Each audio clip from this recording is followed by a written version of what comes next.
Paul is going to talk about political economy. Paul is going to address something a bit more formal around those issues, this analysis. I still think the old sort of activist in me yearns for a South Africa. What is South Africa? Is it Xhosa? Is it Zulu? Is it Venda? What is it to be South African? And that also brings up the issue of subjectivity for me. Can we ever cross these boundaries of ethnic or race or class and be human? Sure, we're not going to find answers to it, but those are my interests. And so I think that this discussion hopefully can catalyze further discussions that may include those issues of interest for me. But also, I'm very interested to hear what Paul has to say around the political economy and the anti-capitalists. I haven't really followed the current issues around class struggle, revolutionary issues. I'm much more into the sort of psychoanalytic aspect of things, but I do think it can dovetail. There is a place for, especially since the re-emergence of Fanonian anti-colonial debates, I think there is a space for people like myself, who has a legacy not only in the psychoanalytic, but also in the Black consciousness movement. It's hardly talked about, but I'm pleased that some of those debates are resurfacing. So anyway, I don't want to go on about it. The point is that this meeting, I hope, can catalyze further discussion. And I'm very pleased that we have such a big turnout. And I hand it over to Paul now to. Or is it John? John, do you want to say something? No, I think let's have the discussion. Okay. I just thought it may be quite useful just for people, everybody here who hasn't had a chance to say who they are, just to say who you are and maybe why you're here. Do you want to start? Do you want to start over there? Me? Yes. Okay. Just go around. Cool. Maybe. I'm Yolanda. I am here, I think, partly because I'm interested in this idea of neoliberalism and what that means.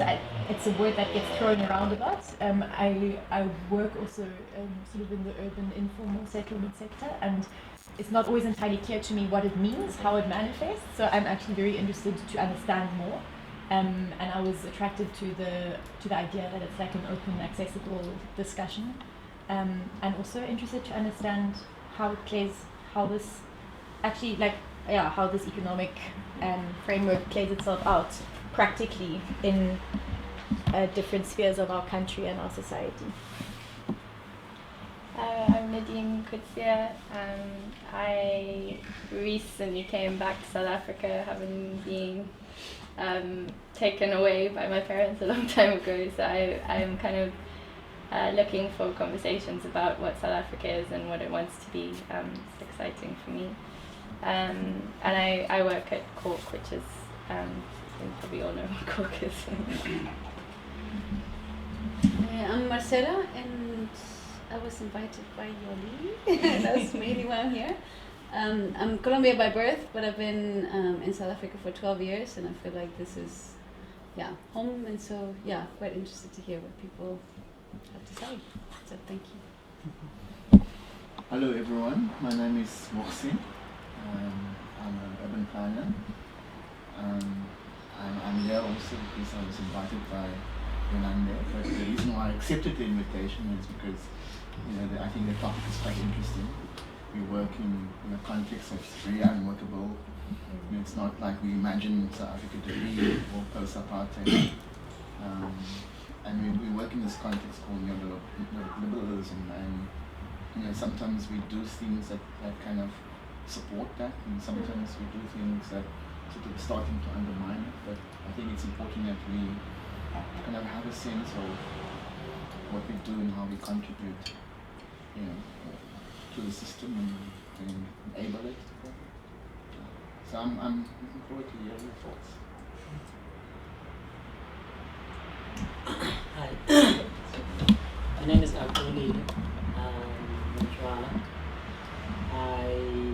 also invited Ayoli,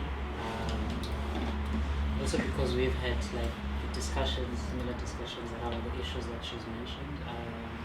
I work for the Social Justice Coalition, which is based in Kailicha, so I work and live in Kailicha. And I think my interest also linked to the work of the S3C has been around, with the current context and political climate in the country, around issues of power and participation in the economy, but also in just spaces within governance in the country, and how to start picking into those from people who do not necessarily participate in those spaces.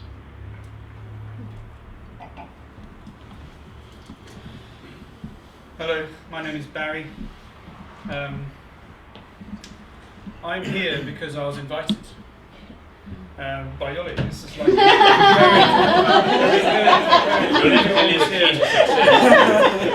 only need one networker in the room. But I think I responded because the invitation is a powerful thing. You're invited to something. And you talk about power and participation. Literally, I think we must spend the rest of our lives inviting people to the table that have not been invited to the table, because I think the people that we work with, the Abaklali Basam John Dollar, the people in community, they know a lot more than we think they do. Who are the experts, basically? And I think we need to, because the thing is, if it was all about money and resource and intelligence and the consultants, I think we would have the answer, but we don't have the answer. Maybe we should be spending more time in community, or entirely. Who is the expert? So, participation and power. I'm going to steal those. From you. I'm Chaz. I'm a theatre maker and an artist, and I'm doing historical research into a rebellion in the Eastern Cape in 1850. And the thesis I'm writing is about law, representation and divided subjects in the Cape Colony of 200 years ago. So, part of my issue in that is how do you talk about history? How do you, is going into that. I'm not an historian, and suddenly going into this historical research, just start seeing the echoes to today, and so much that's going today carries complexes from that past. And so that's what I'm interested in, is finding ways of connecting that past to the present. So it's got a lot to do with human relations, but then there's a political economy attached to it, because what the British bought was British political economy. Sorry, also, yeah. Well, it's so paradoxical in what it's done and how it stays there, and how people recur to debates back then.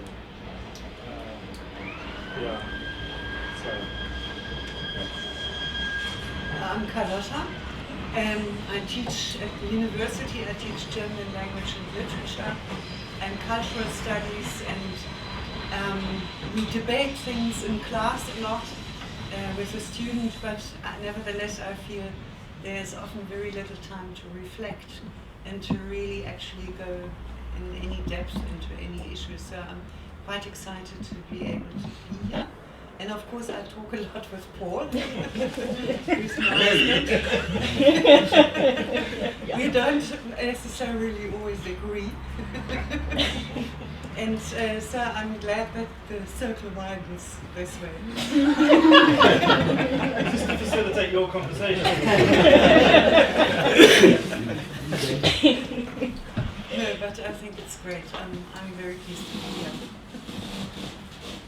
I'm Renee. I used to work for Kusaja for years, and a little bit with the ANC, and then deactivated by single parenthood for a couple of decades. And current conditions have made me feel that I have to get back into things, and my son is big. So I've been getting involved in things like actions that are coordinated by hashtag Unite Behind. We've got old UDF veterans together, just various things against corruption. But I'm also studying again, trying to get my head around some of the huge mistakes that we inadvertently made in the unions in the 80s. More specifically, the privatization of pensions, the extreme privatization and financialization of pensions, and where that has taken the whole working class movement, actually. And happy to be here. Thanks, Paul. Paul's the old friend from back 76, 77 at UCT. I'm John Spiropoulos. I'm interested in the interplay between structure as power that's projected and people's response, the subjective response to that structure. People are not just subjects, they're also objects in a sense of that structure. They impact on that, and there's a relationship between the two. So I'm studying the meaning of money for young adults, a group of young adults in Khayelitsha, and how they understand what their experience is of earning, spending, relationship with family, their subjectivity, in fact, as you said. But it always relates back to that which exists and they relate to, which is the labour market structure, the political economy as a whole. So I'm interested in, as I say, in that play between the two and how subject and object work on each other as a way of trying to understand in a much more nuanced fashion political economy in the country and the effect on young people, young adults in particular. Not youth, but young adults 25 to 35. Hi everyone, I'm Dustin. Thanks for the invite, Yoli.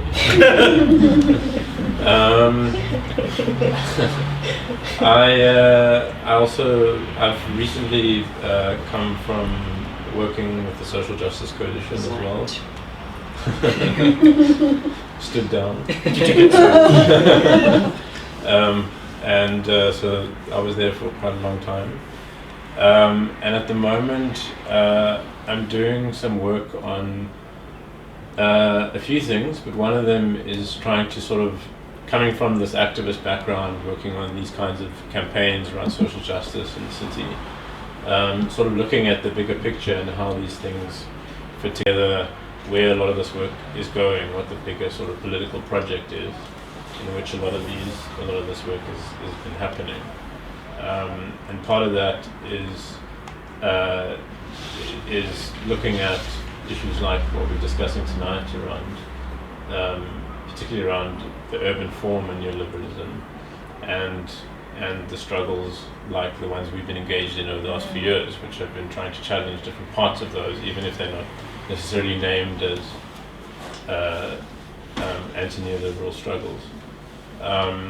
And linked to that is just an interest in how these things are playing out in other cities, in other parts of the world, because I also think that we're very parochial in South Africa, and I think we're exceptional. And in some ways we are, some of it is quite peculiar to South Africa, but a lot of it is, a lot of these processes are similarly playing out in many cities across the world. So I think we do ourselves a disservice by only thinking that we are, special and different. So that's my interest in tonight. And I'm Robin, and I'm very happy to be here. Actually, I live here. I was invited by Yolanda. For many, many years I was involved in human rights and environmental justice work.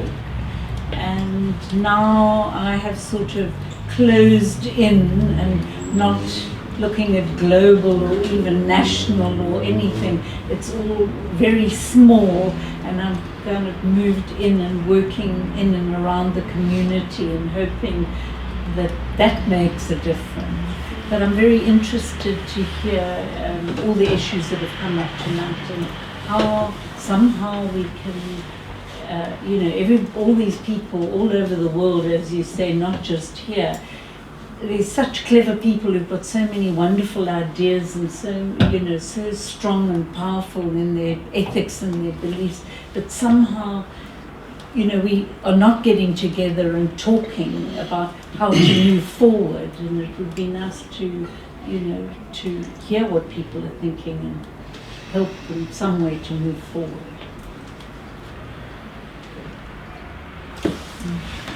The cameraman. Sure. All eyes on me. Step into the circle. Yeah. In front of the camera. Yeah, you won't see me on camera. No, not my style to be on camera. I'm definitely not as academic or involved as anyone else is here, but I see myself as a bit of a citizen activist, and I'll get involved where I can. And I know Paul from an incident that happened in Stellenbosch that I think infuriated both of us. It was just such a dismal injustice that happened there, and me and Paul have been working on a couple of other issues since then within communities, and I kind of stick away from putting my finger or resting on a worldview, because I kind of like to keep my belief systems fluid and so forth. But I'm very interested in everyone's point of view, I think, and I try not to make judgment calls on any person's point of view, and I'm very interested in everyone's take on things, really. Yeah. Hi, I'm Nadia. I was invited by Paul, and Mike is my brand spanking new husband. And I also came just to learn from you guys and find out more about what it is that you guys are interested in. Obviously, I also have big concerns about the direction or the things that are going on in the country, like the heart of the matter that's not being dealt with. And so it is nice to hear what other people are thinking, and to see other people who actually care. So it's good. Okay, thank you everybody for that. And I had, when I invited whoever got invitations from me, I had said we'd sort of be heading in, according to that sort of timing, we'd now be heading into the last 15 minutes. Well, that was a premature, hasty sort of bit of planning. So I think everybody seems to be fairly relaxed. That I know the host and the hostess are not hassled that it's going on longer. But I think it was actually quite nice and important that we all heard from each other, as to what you do and why you're here. So let me just go into what I want to say. I had planned this to be maybe 20 minutes maximum before I stop, and I think I need that type of time just to get out some sort of more coherent thoughts, about.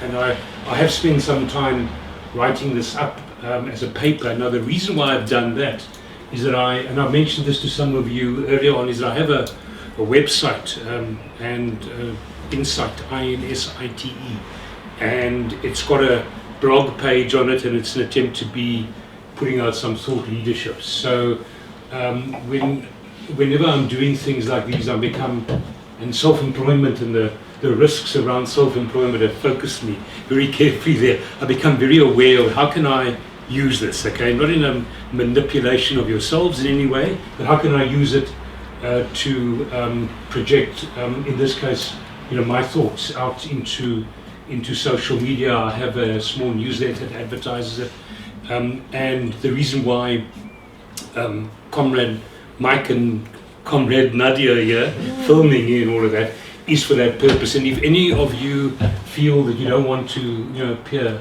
on cam while you are talking or making a point of view, that's completely understood. And the idea really is to have a discussion and a conversation. And I'm particularly looking for some critical comments. Well, I don't understand what you're saying there. It doesn't make sense.